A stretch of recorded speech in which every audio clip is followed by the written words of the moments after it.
Quand vous arrivez dans une nouvelle maison, vous avez changé de maison et peut-être vous dites les enfants ont grandi, ils sont partis, cette grande maison pour nous deux devient trop grand. Nous voulons une maison à la dimension d'un couple et on vous fait voir la maison. Vous constatez, vous regardez les choses qui vous plaisent, mais il y a aussi des choses qui ne vous plaisent pas. Par exemple, vous trouvez que les couleurs, bien que bonnes, mais ce ne sont pas vos couleurs. La disposition de la table à manger, de salon, ça ne vous plaît pas. Peut-être vous avez aussi les mêmes sentiments que moi. La présence de la télévision m'ennuie. Et vous trouvez là un écran majestueux, et ainsi de suite. Qu'est-ce que vous allez faire? Si avant d'entrer dans la maison, vous allez chercher à modifier des choses qui ne vous plaisent pas. Donc ça ne suffit pas de dire que telle chose n'est pas bonne, telle autre n'est pas bonne, mais aussi il faut dire ce que vous désirez, ce dont vous avez besoin. Donc c'est cela que nous sommes en train de faire. Nous voulons la divine volonté, et la divine volonté nous donne aussi ses exigences, ses chemins, ses lumières, ses rayons de lumière pour arriver au but. Le Seigneur dit à Luisa, je l'ai dit, ma fille, la foi est une lumière. La foi est une lumière. Et celui qui vit dans ma volonté vit de cette lumière. Il voit au-delà des apparences. Il voit au-delà des apparences. Je suis allé dans une communauté, on m'a donné une chambre, on m'a demandé si on pouvait réfectionner la chambre où je devais habiter pour un temps. J'ai dit oui. Alors, j'ai dit à celui qui faisait les travaux de mettre la couleur bleue. Je lui ai dit, je veux la couleur bleue, mais brillante. Alors, il m'a dit, non, ce que vous demandez là, vous savez, ici, il fait très chaud. Si on met cette couleur, vous n'allez pas supporter pendant longtemps, parce que la chambre sera toujours chauffée. Je lui ai dit, mettez. Il a mis la peinture avec la couleur en huile. Et quand je suis entré, je respirais vraiment la chaleur, parce que c'était dans une région très tropicale, il faisait très chaud. Après, je lui ai dit, non, la chambre est étouffante. Il a dit, oui, c'est ce que je t'avais dit. Il faut mettre la couleur tendre pour respirer. Donc, la vie dans la divine volonté, c'est aussi cela. Ne jamais manquer l'attention aux inspirations de l'Esprit Saint. Parce qu'à chaque circonstance, Dieu nous montre ce qui est juste. N'oubliez pas que Dieu nous a donné les dons des 3 pouvoirs de l'âme. Il y a l'intelligence, la mémoire et la volonté. Ce sont des dons qui doivent être utilisés à bon escient. L'intelligence se nourrit de la foi. de la foi et de la vie divine. Et nous montre comment apprécier les choses, mettre chaque chose à sa place. Mettre chaque chose à sa place. Avec ça, nous arrivons à une autre disposition, un élément très important pour la vie dans la divine volonté, c'est la fusion de l'âme. La fusion de l'âme. Parce que quand nous faisons la fusion de l'âme, la prière de la fusion de l'âme, quand nous faisons l'acte préalable, tout ça, parfois sans nous rendre compte, nous faisons appel à ces trois pouvoirs de l'âme, l'intellect, la mémoire et la volonté.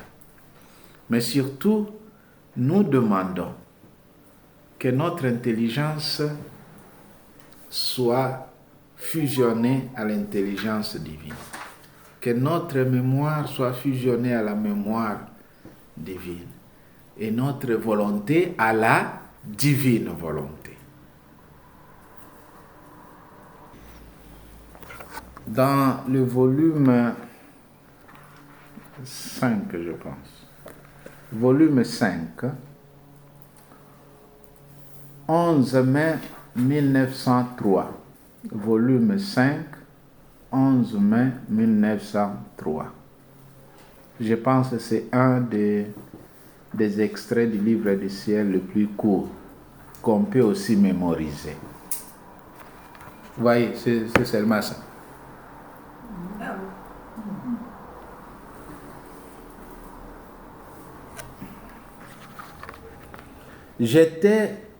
Ça parle des passions et de la pureté d'intention. J'étais dans mon état habituel. Dès que j'ai vu mon adorable Jésus, il me dit, la paix met toutes les passions en ordre. La paix met toutes les passions en ordre.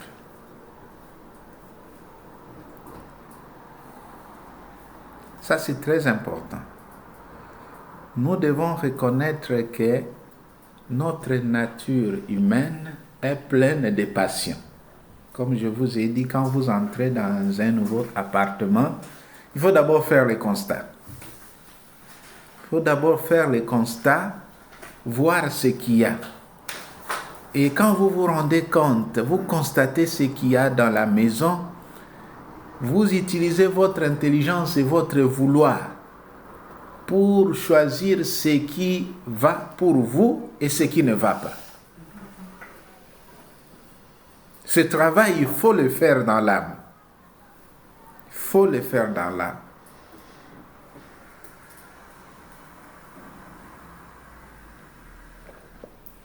Donc la paix, cette paix que seul Dieu peut donner, met toutes les passions en ordre. En ordre, pourquoi? Parce que Dieu peut transformer notre être humain en un être divin. Et nos actions en des actes divins.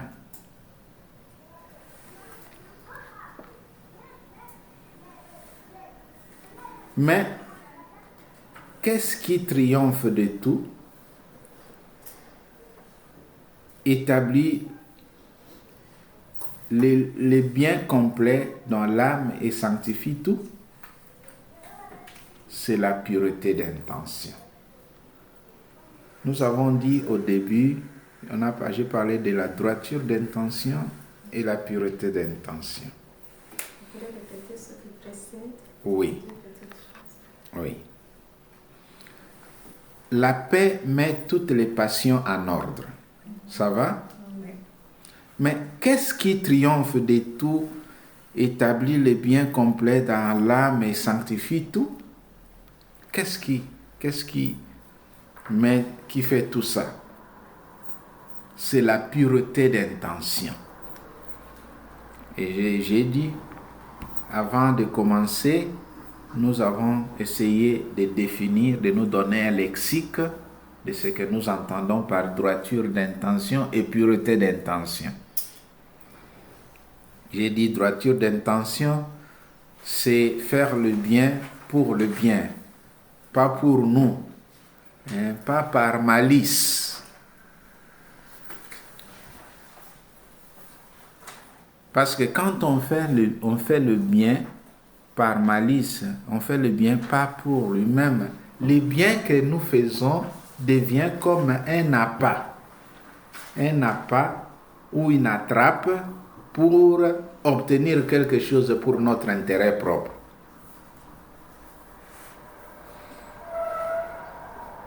Vous êtes à côté des rivières et pas trop loin de la mer ici, n'est-ce pas?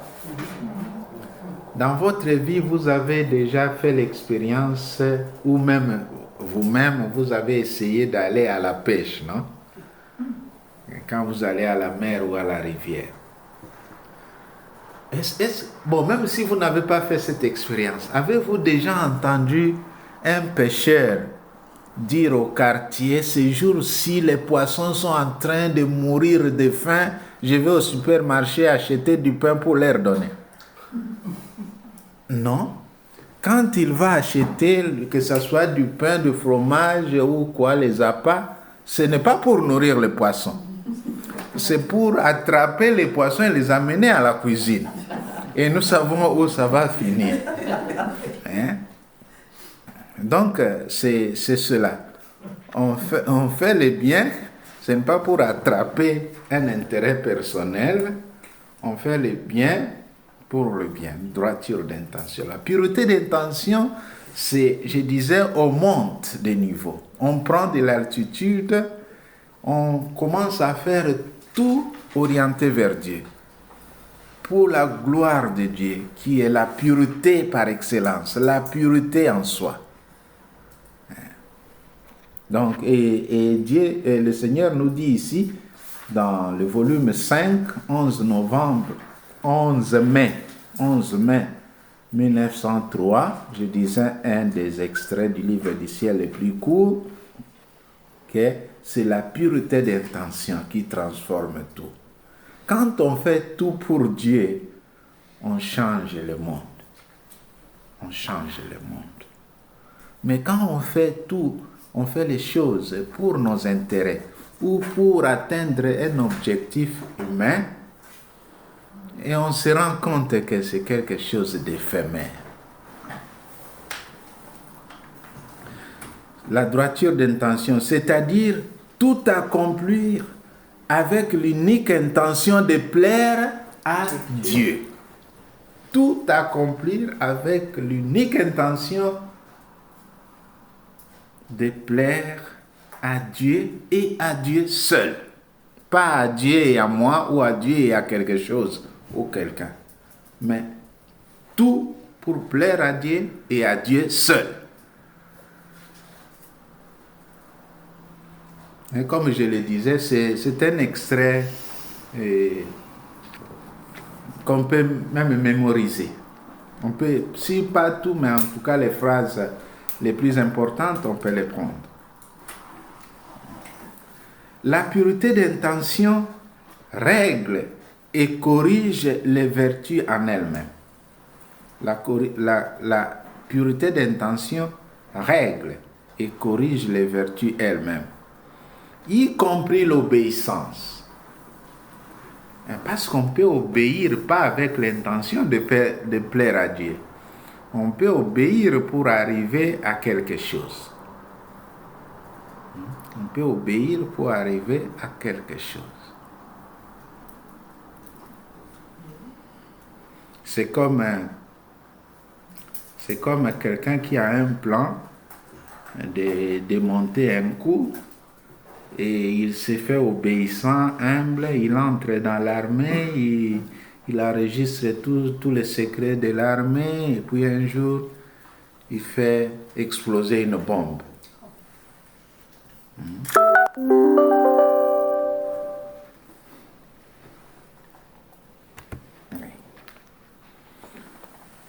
Y compris l'obéissance. Elle est comme un maestro, un maître qui dirige la musique spirituelle de l'âme. Hein? C'est qui? On parle de qui?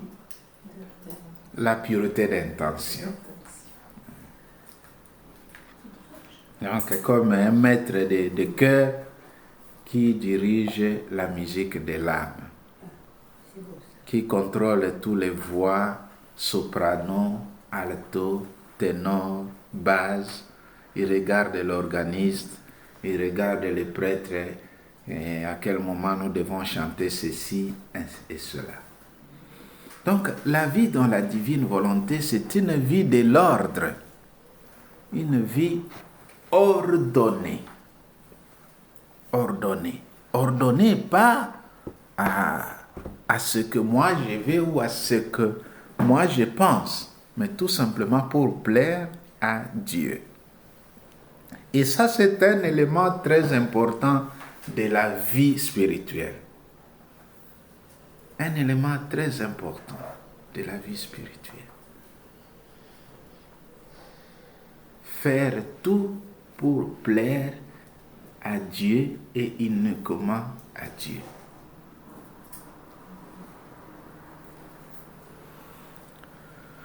Prenons le volume 2. Volume 2, 7 mai 1899.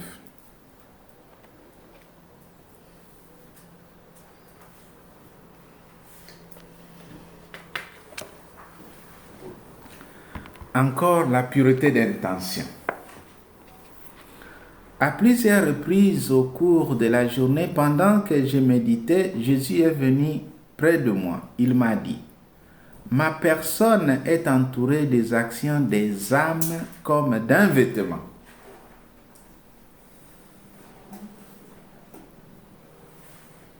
Donc, quand Jésus dit « j'étais nu et vous ne m'avez pas revêtu » ou « vous m'avez revêtu, vous m'avez couvert », c'est aussi cela. Nos bonnes actions, nos actions divines sont comme un vêtement précieux pour orner notre Seigneur.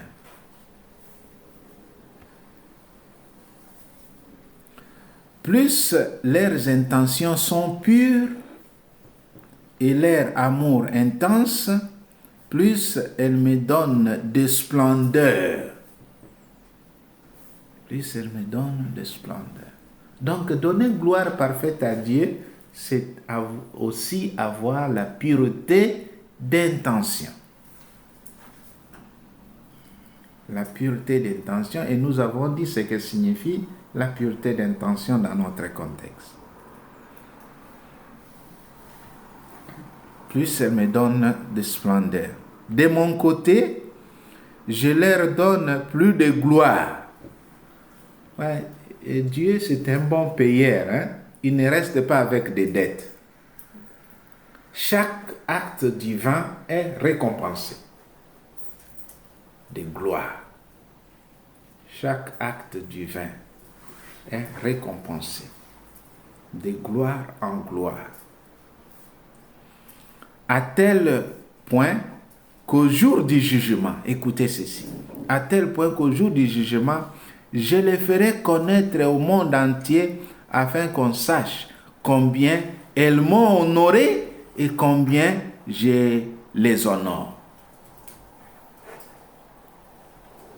Je crois avoir dit ça à la retraite de Borin. Dieu, c'est aussi le modèle de gratitude. Il n'oublie aucun bien. Et il promet que tout ce que nous faisons ici sera connu. Il prendra nos bons actes, nos actes divins comme un modèle pour que tous le sachent.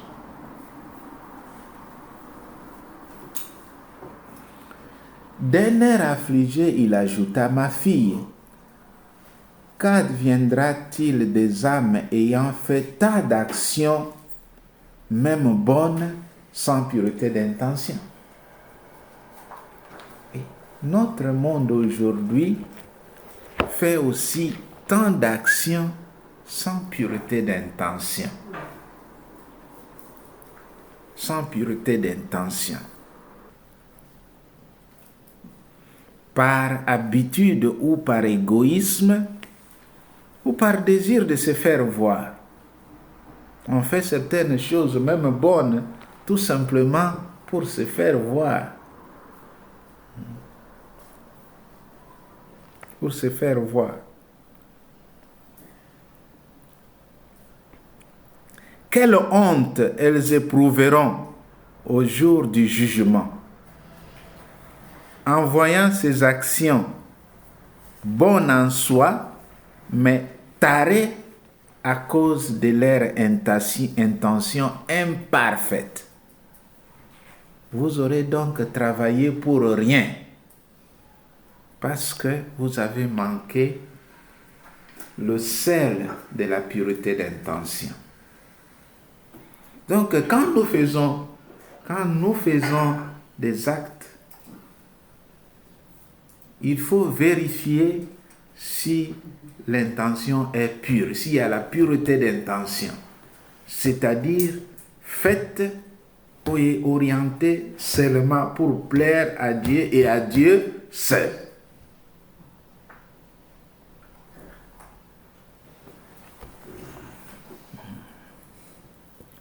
Comme cette autre personne qui avait promis de donner une offrande à un prêtre, et il a traîné, il attendait seulement une occasion quand les gens sortent de la messe, non?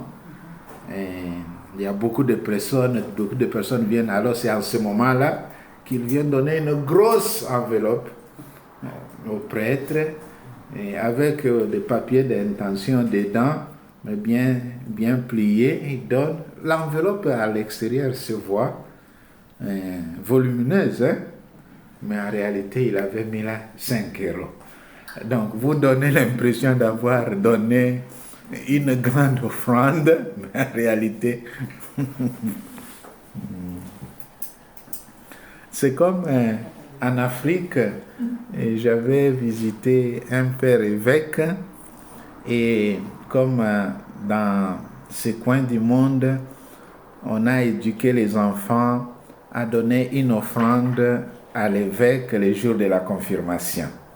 Chacun volontairement, hein, met quelque chose, il écrit son nom et il adresse ça à l'évêque. Alors, après la semaine de la confirmation, cet évêque racontait au curé, non, aux différents curés, dit il faut aider les enfants à savoir comment on fait une offrande. Parce que si l'enveloppe coûte 1 euro et vous mettez dans l'enveloppe 10 centimes, ça aurait été mieux de ne pas acheter l'enveloppe. Vous voyez comment on peut déformer une action qui en réalité à l'extérieur est bonne, hein, mais à la fin il devient inutile parce qu'il n'y a pas de pureté d'intention. Donc il faut, là aussi, même en faisant l'offrande, on réfléchit, on utilise l'intellect, cette puissance de l'âme que Dieu nous a donnée. Ou encore, il y en a qui il donne une offrande de messe et puis il écrit partout, bon, moi j'ai demandé la messe, hein, moi j'ai demandé ceci. Hein. On oublie que dans l'évangile, Jésus avait dit, ce que la main gauche fait, la main droite ne doit pas le savoir. Voilà. Faire les choses seulement pour donner gloire à Dieu, pour plaire à Dieu et à Dieu seul. Et ça, ce sont des choses, bon, tout ça, ce sont des exemples, mais l'essentiel, vous comprenez, la pureté d'intention. quelle honte elles éprouveront au jour du jugement en voyant ces actions bonnes en soi, mais tarées à cause de leur intention imparfaite. Au lieu de leur faire honneur, elles seront source de honte pour elles et pour bien d'autres. En fait, ce n'est pas la grandeur des actions qui m'importe, mais l'intention avec laquelle elles sont faites. Jésus est demeuré silencieux quelque temps pendant que je réfléchissais aux paroles qu'il m'avait dites sur la pureté d'intention et aussi sur le fait qu'en faisant le bien, les créatures doivent mourir en elles-mêmes et ne faire qu'un avec le Seigneur. En faisant le bien, les créatures doivent mourir en elles-mêmes. Souvent, nous, on aime que le monde sache le bien que nous avons fait. Quand nous cherchons à ce que le monde sache que telle chose de bien, de beau, d'admirable, c'est nous qui l'avons fait, Jésus a dit dans l'Évangile, vous avez déjà votre gloire, récompense. Alors, nous voulons la récompense de ce monde ou de celui-là?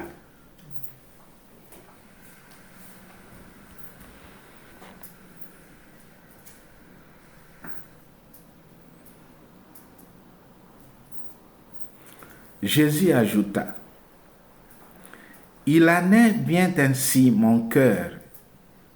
Mon cœur est infiniment grand, mais la porte pour y entrer est très étroite. » Le cœur de Jésus est grand. Lui-même nous a dit, dans la maison de mon Père, il y a beaucoup de place.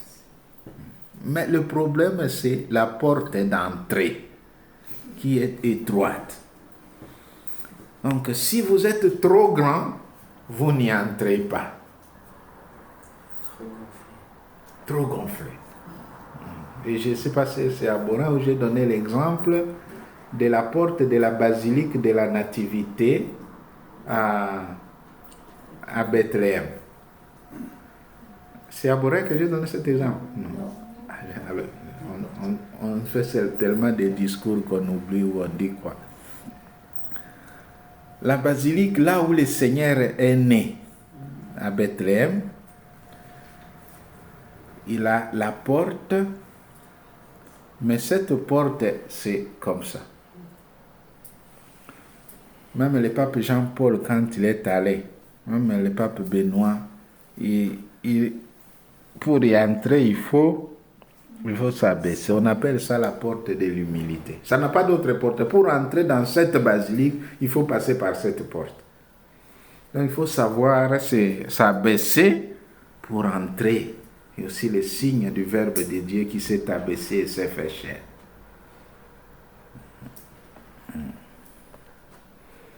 Donc mon cœur est grand, mais la porte pour y entrer est très étroite. Très étroite. Pas seulement étroite, mais très étroite.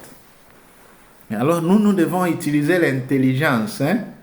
Si en entrant comme ça, la porte est trop grande, alors mettez-vous au moins comme ça. Vous entrez par les côtés. Donc il faut, de toutes les façons, un changement de moi.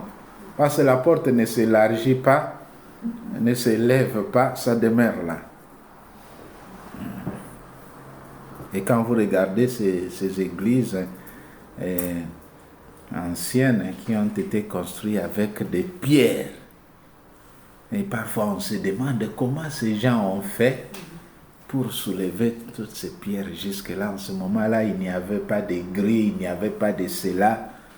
Et ils ont construit avec une précision sans pareil. Sans pareil.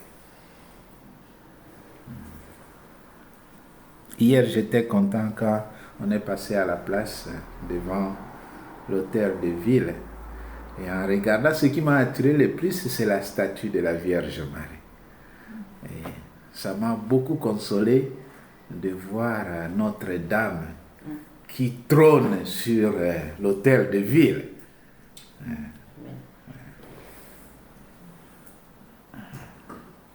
La porte est très... Personne ne peut venir combler son vide, sauf les âmes dépouillées et simples. Sauf les âmes dépouillées et simples. Mais quand nous nous encombrons d'honneur, des récompenses terrestres, d'appréciation humaine, nous devenons de plus en plus grands et la porte de plus en plus étroite et l'entrée nous devient difficile, même si là-dedans, il y a de la place.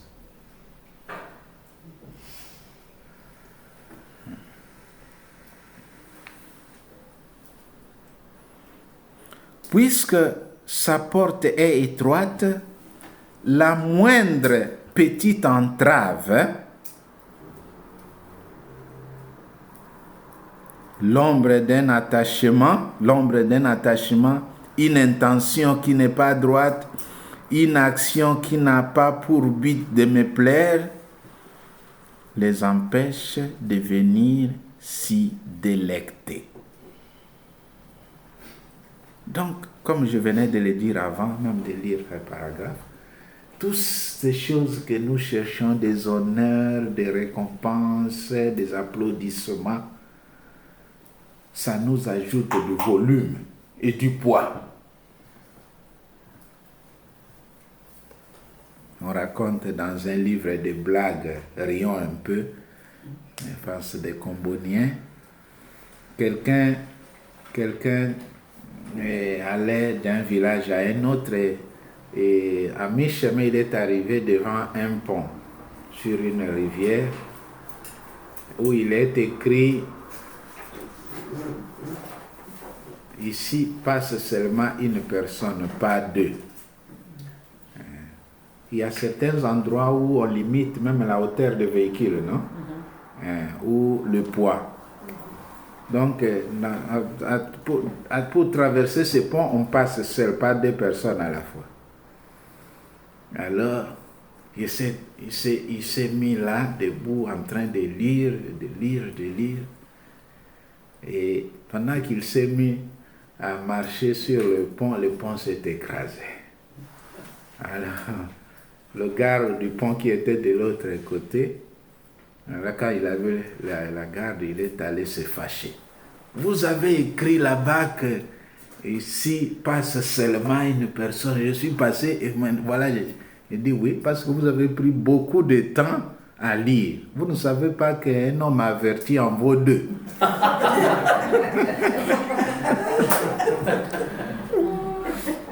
Vous voyez comment les mauvaises, la pensée peut multiplier. Eh oui.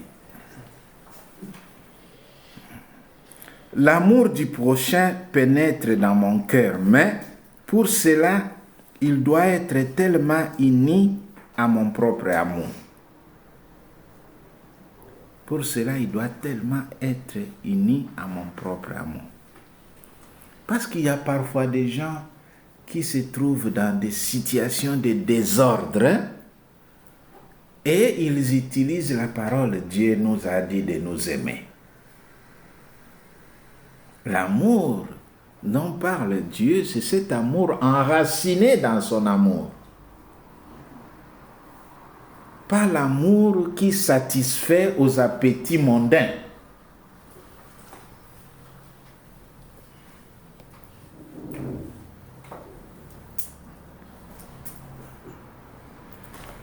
Voilà.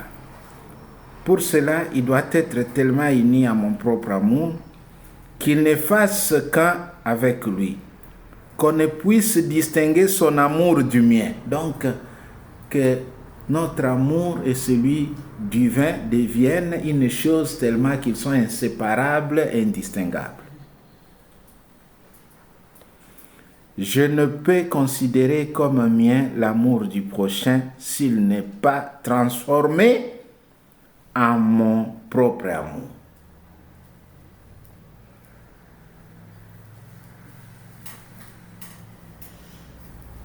C'est ça ce qu'on nous a enseigné dans les catéchismes.